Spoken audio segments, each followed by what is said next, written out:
Sir, এই জ্বর কি জিনিস? জ্বর কত রকম টাইপ, মানে কত রকমের হয় এবং জ্বর কি জিনিস? আচ্ছা, জ্বর হচ্ছে বডি টেম্পারেচার বাড় বেড়ে যাওয়া। Suffering from the fever, how many type? হ্যাঁ, সো মেনি টাইপ, মানে প্রশ্ন হবে how many type, so many type of the fever. Immunity জ্বর, তারপরে ভাইরাল ফিভার, তারপরে কোল্ড ফিভার, তারপরে তোমার typhoid fever, malaria fever, dengue fever, so many type of the fever. Fever এক একটা এক রকম হয়। বডি টেম্পারেচার মানে আমাদের শরীরে তাপমাত্রা থাকবে 37 ডিগ্রি সেন্টিগ্রেড, ফারেনহাইট থাকবে 96-98। তা আমরা এই স্কেলে যে থার্মোমিটারের স্কেলটা দেখে নেবো, টেম্পারেচার বেড়ে গেলে পরে মানুষের তখন বডির হিট হয়ে যাবে শরীরটা। আর সেটা আমরা নিয়ন্ত্রণ করে টেম্পারেচার করা যাবে। গরম এই ঠান্ডা একটা স্পাঞ্জ করা হয় গরম জলে, বা একবার ঠান্ডা জলে একবার গরম জলে ন্যাকড়া ভিজিয়ে বা গামছা ভিজিয়ে আপনার শরীরটাকে স্পাঞ্জ করে দেওয়া হয়। স্পাঞ্জ করলে পরে ভিতর যদি না সারলো, হ্যাঁ, এবং মাথাতে সব বিশেষ করে ম্যানজাইট ইনফেকশনটা বেশি। যে কোনো ফিভার হলে ম্যানজাইট মানে মাথাতে ম্যানজাইট কভারিং থাকে, ওখানে যে ইনফেকশনটা বেশি হয়, মানে দেখা বলে রক্ত চাপ যেটা মানে বেড়ে যায় সেটা ব্রেনের মধ্যে, তো ম্যানজাইট কভারিং থেকে সেখানে ইনফেকশনটা বেশি হয়ে যায়। তা সব থেকে dangerous dengue, malaria fever, disease of mosquito. How many type of the disease of mosquito? Mainly dengue fever, তারপরে ম্যালেরিয়া ফিভার। ম্যালেরিয়ার যে মিলিটমেন্ট আর ফ্যালসিফার দু রকম আছে ম্যালেরিয়া, মেল আর মসকিটো যেগুলো আছে মেল ফিমেল আছে। হ্যাঁ, তা এই যে আপনার মসকিটো থেকে যেগুলো সব থেকে ম্যালেরিয়া হয়, সেই ম্যালেরিয়াটা লিকুইড ম্যালেরিয়া আর ইয়ার সব থেকে ডেঞ্জার এটা।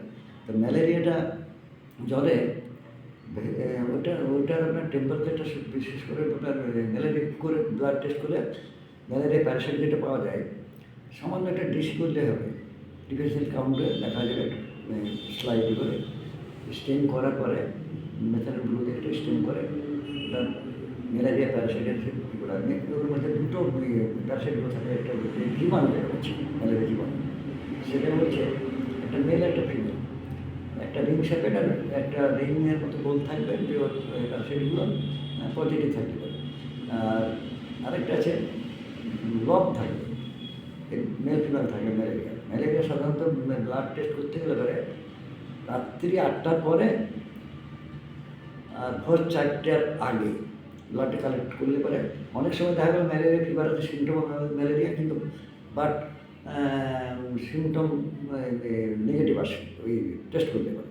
কিন্তু সেক্ষেত্রে আমরা অনেক সময় কনফিউশন হয়ে যায় যে ম্যালেরিয়া জ্বরটা যে নেগেটিভ এসছে, কোনো ম্যালেরিয়া প্যারাসাইট পাওয়া যায় না, কিন্তু সিমটম অন্য, যেমন টিউবারকুলোসিস ক্ষেত্রে তিনটে আমরা যে টিউবারকুলোসিসের মানে যেগুলো হয় ওটা টেস্ট করে আপনার টিউবারকুলোস ব্যাসিল, মাইক্রো ব্যাকটেরিয়াম টিউবারকুলোস ব্যাসিল বলে যাবে, ওটাও আপনার সেই একই সিমটম। এই দুটো কনফিউশন হয়, ডাক্তারের খুব কনফিউশন হয়ে যায়, যেহেতু রিপোর্টে নেগেটিভ আসে, কিন্তু সিমটম দেখে তো আমরা বিকেয়ারভাবে ট্রিটমেন্টটা হয়। যেমন মেডিসিন দিয়ে আমরা টেস্ট করে দেখি, যেমন টিউবারকুলোসিসের আপনার আর্সেনিক জাতীয় মেডিসিন আছে আমাদের, তা ওই মেডিসিনগুলো দিয়ে দুটো একটা দিয়ে ডোজ দিয়ে যখন ওই নেগেটিভ আসলো তখন আমরা রেজাল্টটা পাই।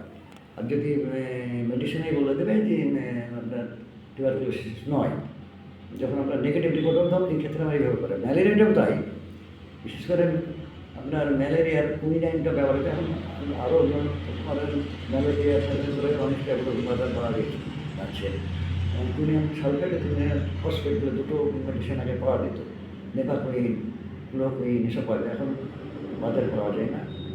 বা প্লেন কুইনাইন একটা হাইড্রোক্সিল অ্যাসিড দিয়ে লিকুইড করে ডিজেল করে আপনার ওটা উচ্চার হিসেবে আগে দিত ডাক্তারবাবুটা সব, এখন সেটা অন্যতম, এখন বিভিন্ন রকম ট্যাবলেট হচ্ছে। এবং ম্যালেরিয়া এত ডেঞ্জার জিনিস, মানুষের মৃত্যু আসতে পারে। এত ডেঞ্জার জিনিস ম্যালেরিয়া, ডিজিজ অফ মসকিটো। তো তার জন্য আমাদেরকে সবসময় মশার যেমন ম্যালেরিয়া আপনার যেমন mosquito disease, malaria, filaria, dengue, হ্যাঁ, সবথেকে ডেঞ্জার হচ্ছে ফাইলেরিয়া এবং মাইক্রো ব্যাকটেরিয়াম ফাইলেরিয়া যেটা বলছে আমাদের, সেটা হচ্ছে তোমার ফাইলেরিয়া মসকিটো ডিজিজ সবথেকে ডেঞ্জার ম্যালেরিয়াটা। আর আপনার এটা আপনার ফাইলেরিয়া ফাইলেরিয়া আর ডেঙ্গু এই তিনটা খুব মারাত্মক জিনিস। এতে বহু লোকের জীবনহানি হয়, ঠিকমতো প্রপার ট্রিটমেন্ট না হয়, এবং এর মধ্যে বিশেষ করে ম্যানজাই কভারিনে যখন হয় বা লিভারে যখন এইটা ব্যাকটেরিয়াগুলো যখন জমে, তাকে ছাড়ানো খুব মুশকিল। আর টাইফয়েডের ফিভার যেটা বলছে, টাইফয়েড রকমের টাইফয়েড এ বি করে আছে 3 রকম। তার সব থেকে আমরা ন্যাচারাল যেটা মেইন টাইফয়েড বলি, প্যারাটাইফয়েড, টাইফয়েড। প্যারাটাইফয়েডের সিমটম হচ্ছে যে টাইফয়েড জ্বর যেটা বুঝেছেন, কিছু বলছেন